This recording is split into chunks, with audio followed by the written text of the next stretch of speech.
So, quick thing about the gospel. So, the kingdom of heaven is like a buried treasure you find in a field. What do you do when you find buried treasure in the field? You take it home. You don't bury it up again and go by the field. What's the message? The message is kingdom of heaven, you got to look for it, and when you find it, you have to give everything, right? You can't, it's not free, right? You got to give everything you own. In other words, you got to commit everything to Christ. Same thing with the pearl of great price. Who's in the pearls? Somebody's got to be in the pearls. There we go. All right, you find that pearl of great price, you don't sell everything. You know, oh, check this pearl out I got. We're cool. And then like, where's your house? Well, I had to sell it, you know. But me and my pearl, we're same thing, kingdom of heaven, you got to give everything. Just like last week with the throws the net, God tries to catch everybody, but only those who, obviously follow God. But then they separate the wicked from the evil at the end.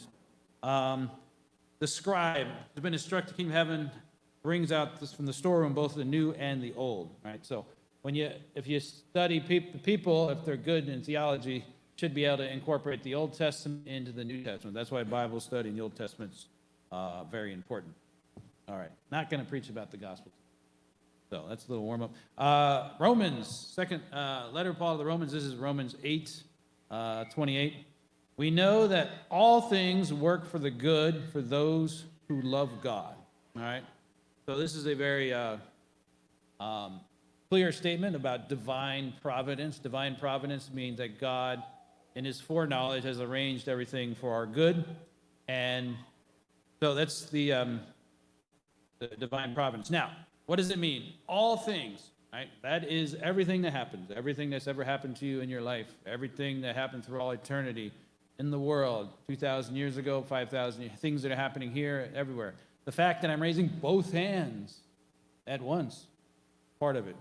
There's a reason why I raised both hands. I'm not sure why, in my mind, but God is part of God's plan for all eternity. So everything trivial, everything big, everything small, part of God's plan, right? And it all works for the good, for those who love God. So for those who love God, if you're on God's side, right, then it works for the good. In other words, if you're on God, so if you love God, right, that means you have sanctifying grace. CCD class, who remembers that? Baltimore Catechism, right?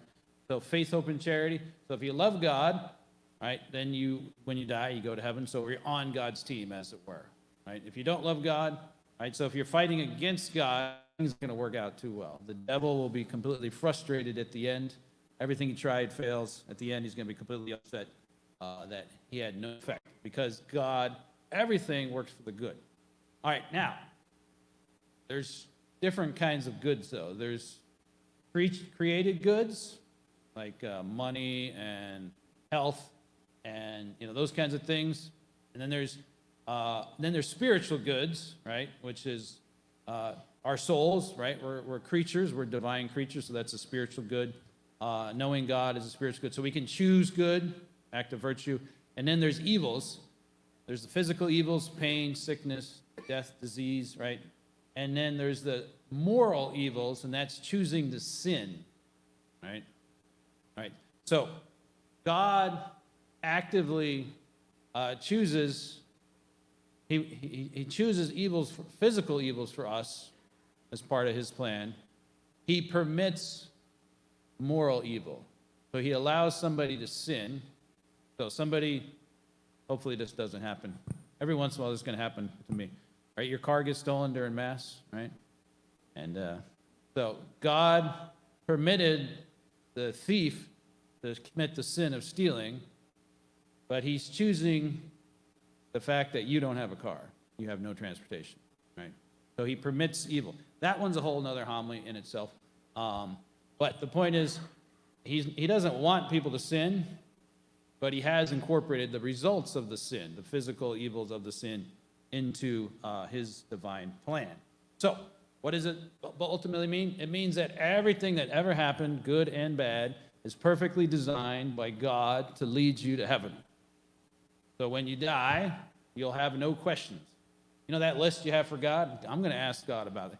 Mosquitoes. Why did you make mosquitoes? I mean, they make absolutely no sense. They come around, they suck your blood. what's the point? So the questions you have for God, at the end, you won't have any. Because once you get to heaven, you'll realize, oh, everything worked out perfectly. It was all designed. It all made sense.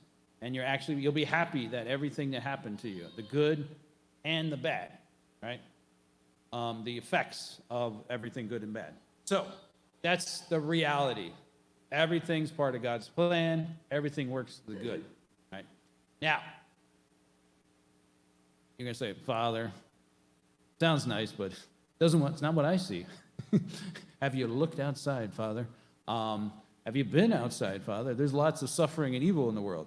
So, yes, this we have to believe by faith, right? It's not obvious. In fact, the opposite seems to be true. In fact, Thomas Aquinas, he has a smart guy. He had 5 proofs for the existence of God, and he lists the objection first. Benefit of Thomas Aquinas, he would state the argument against it first, and he always picked the best argument. So that way, if you want to convince somebody, you give them all the arguments against it first, and then you defeat those arguments. So Thomas Aquinas' number one argument, in other words, the best argument against the existence of God is evil. Because you say, well, if God is good, and he's infinitely good, right? If you have an infinite on one end, it eliminates the other. If something's infinitely hot, you don't have room for cold, right? If God is infinitely good, how can evil even exist, right? And then Thomas Aquinas' objection, reply is that God, and here's the key, here's the crux, and this is what we believe. God is powerful enough to bring a greater good out of the evil, right? So, in other words, this would be the good in the world, and then there's evil in the world, well, then there's more good. So in other words, if we had no evil in the world, there'd be less good, right? For example, the good of choosing to love God. You can't have the option to choose to love God unless you have the choice to choose to not love God. You can't choose to do good unless you actually have the choice to choose to do bad. So free choice is one of the goods that comes about, but you also get the result of sin. And of course, we see this in Jesus on the cross, right? The crux of our religion, right? Jesus suffered and died to forgive those who sinned against him, right? So the greatest sin ever, if you think about it, what's the worst thing you can do? To hurt innocent people, right? That's why the argument about children suffering is the atheists, they use that argument a lot because it's like I said, it's actually the best argument to have. But Jesus was completely innocent, and Jesus got the most amount of suffering, so innocently inflicting the most amount of suffering, and they inflicted upon God. The greater somebody is, the more good they've done to you, the worse the sin, right? So if you insult somebody who's helped you a little bit, you walk down the street and you just give them the, welcoming gesture, right? You guys know what that is. You give them that welcoming gesture at some random person on the street, okay, that's bad. But if somebody just saved your life, right? Police, firefighter, they just pulled you out of the building, and then you give them the gesture, that's worse because they've saved your life. So therefore, you owe them more. Same thing. That's why sins against parents are worse because they gave you life, right? But God gave us life, right? Jesus did everything for us, and then they in return, they crucified him. So the greatest sin, the greatest suffering, turned around to the salvation of the whole world. In other words, salvation for everybody. Greatest evil God brings the greatest good out of that. So he does the same thing in our own lives. It's the same principle, right? But like I said, this is an act of faith. Your brain is not going to make sense. Faith actually increases when God puts you in a situation where it doesn't seem like what he says is true, but you believe him anyway. So he says it through St. Paul here. It's in various other places in the gospel. So we believe even though it doesn't look like it's true. So there's no easy way around this. You can't encounter suffering and tragedy and pain in your life without grappling with the challenge of faith. And, that whole process of trusting in God. In other words, there's no read this booklet, Father, if you just told me this before, then I can avoid this whole process. Like, no, I'm telling you before because when the process comes, you can then put your faith in God. But that is difficult. That is hard. That's a process that takes a while. So it's by faith, right? It's not obvious. You just got to believe it, all right? So what are the consequences? Some practical consequences. Well, if we do believe this, right, one of them is a negative consequence, which is, Father, if what you said is true, then God permitted all this evil in my life, but it's actually good for me. And we also believe God's all-powerful, right? So he could have stopped it. You hear all these miracles where God saved somebody barely, right? God could have saved and prevented all the evil in your life too, right? But he didn't. So now you got to deal with that fact. I'm mad at God, right? You can't really have complete healing until you realize that God was there the whole time. God allowed it. God loves you, and God's going to bring a greater good. But that first step is God allowed it. I'm mad at God. So for some of us, we have to literally get mad at God. We got to tell God how we feel. We got to bring that hurt, pain, and anger to God. Right? If you were there, why didn't you stop this? Right? It's actually easier to ignore that fact and blame somebody else. It's easier to blame that person over there and say, well, God had nothing to do with it. It was his fault. Right? But God was there. God could have stopped it. But then you got to bring that anger to God. And then in that process of bringing it to God, that's when the faith comes in. That's when the healing comes in. And then you actually have a closer relationship to God.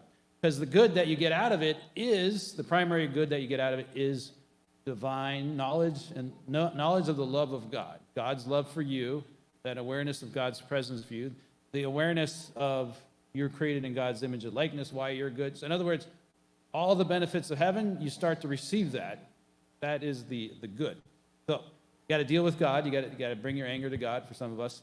The second thing is, and this is more a positive one, if everything's going to work out for your good anyway, then you don't have to worry. Right? No reason to worry. Everything's going to work out fine, right? You show up next week, the door's locked, everybody's out in the parking lot, no priest. What are we going to do?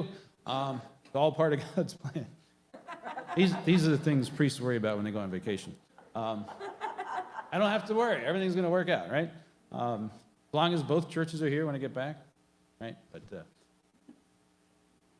so anyway, everything's going to work out. That grade, that test, right? I'm going to fail the test, right? Am I going to make the basketball? I remember I prayed real hard to make the varsity basketball team. I didn't make it, but it's okay. It worked out, God's plan. So there's that, right? You don't have to worry, right? So when you're worrying, you can actually tell yourself, God is going to bring good out of everything. Whatever happens, oh no, this fell apart. God has a plan. It's going to work it out.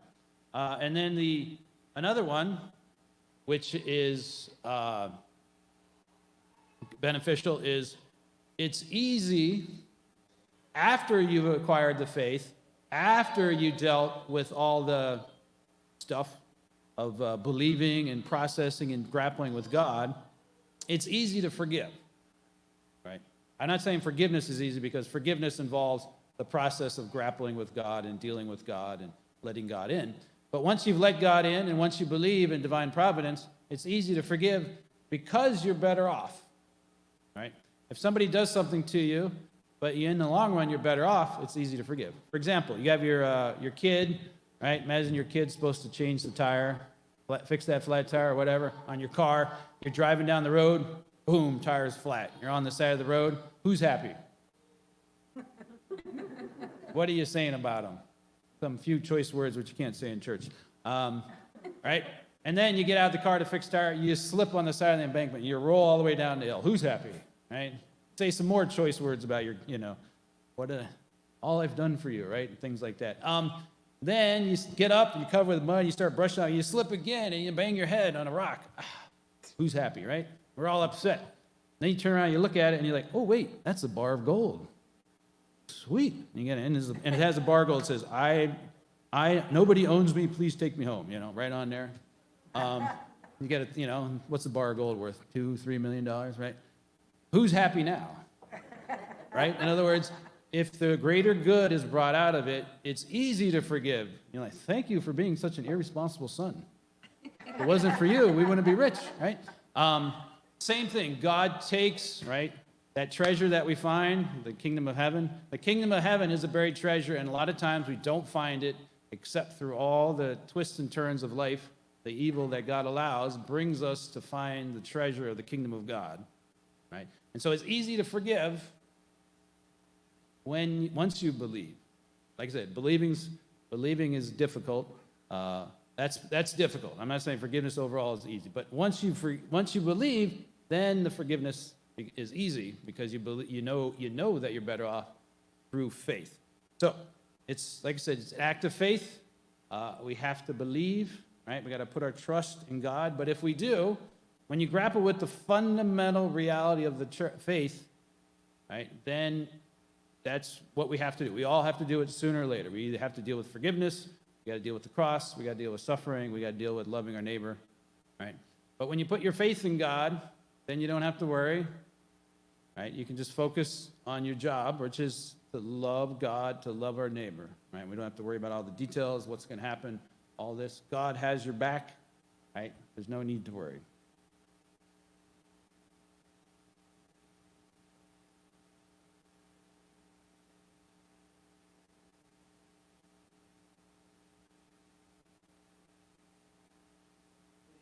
Read.